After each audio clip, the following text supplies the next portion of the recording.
Pergi ke Jakarta naik kapal selam, pulangnya naik kereta uap.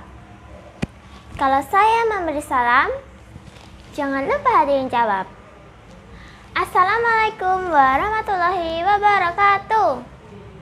Perkenalkan, nama saya Aisyah Lana Putri dari SD Bugangan 1.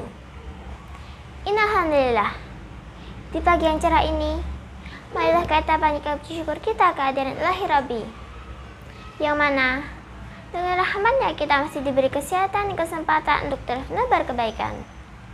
Salawat serta salam semoga tetap tercurah limpahkan kepada junjungan kita baginda Nabi Agung Nabi Muhammad SAW, yang mana beliau telah membimbing kita dari zaman kegelapan menuju zaman yang terang, yakni adinul Islam.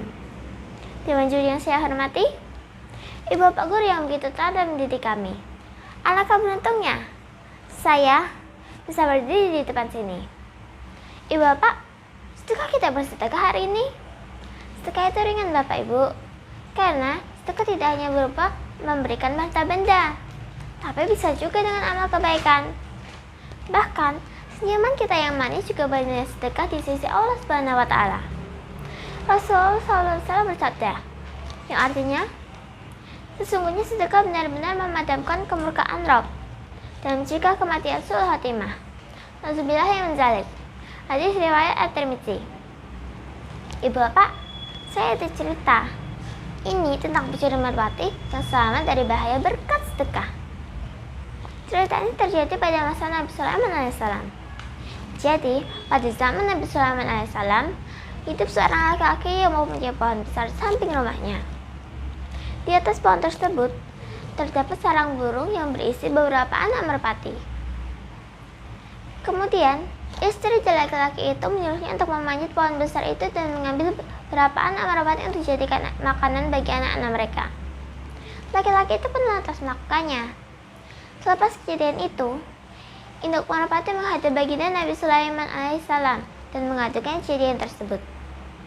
Nabi Sulaiman pun mengundang laki-laki itu dan menyuruhnya untuk bertobat. Laki-laki itu pun takut. Kemudian, dia berjanji untuk tidak akan mengulangi perbuatannya lagi. Suatu ketika, si istri menyuruh laki-laki itu untuk mengambil anak merpati lagi. Laki-laki itu pun berkata kepada istrinya, "Aku tidak akan mengulangi lagi, sebab Nabi Sulaiman sudah melarangku untuk berbuat yang demikian."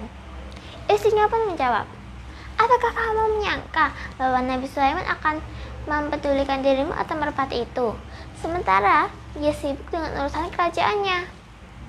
Si istri tak henti-hentinya membujuk suaminya, hingga akhirnya ia terbujuk juga.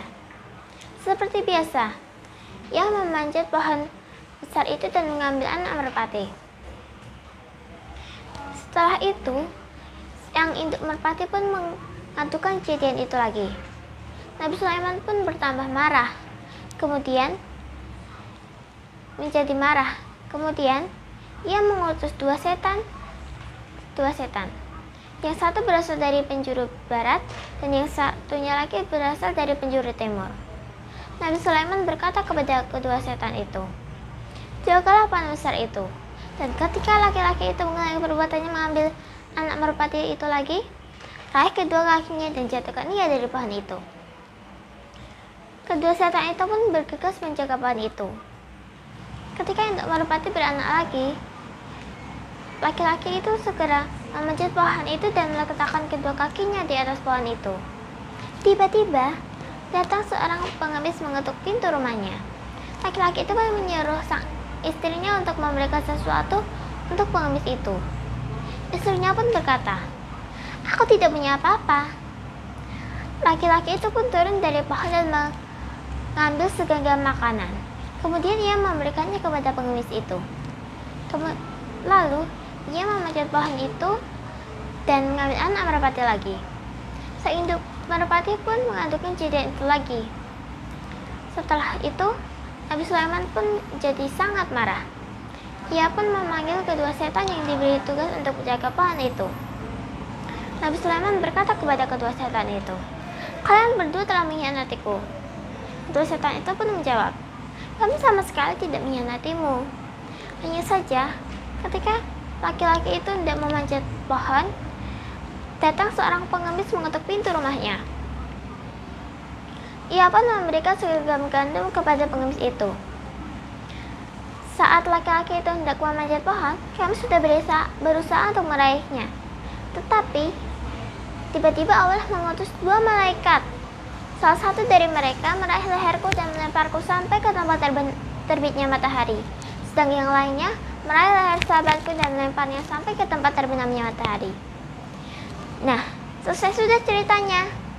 Jadi, hikmah dari cerita ini adalah sedekah dapat menghindarkan seseorang dari balak atau mara bahaya. Sementara yang disedekahkan adalah barang halal. Namun, jika yang disedekahkan adalah barang haram, pasti berbuah celaka. Jadi Bapak Ibu, marilah kita membiasakan diri untuk bersedekah agar kita terhindar dari mara bahaya, khususnya virus COVID-19 yang sedang melanda dunia ini, khususnya negeri kita tercinta. Jika ada jarum yang patah, kulit pohon jangan lekatkan. Jika ada kata yang salah, kami mohon untuk dimaafkan. Burung irian, burung cendrawasih. Cukup sekian, terima kasih. Wabillahi taufiq wal hidayah. Wassalamualaikum warahmatullahi wabarakatuh.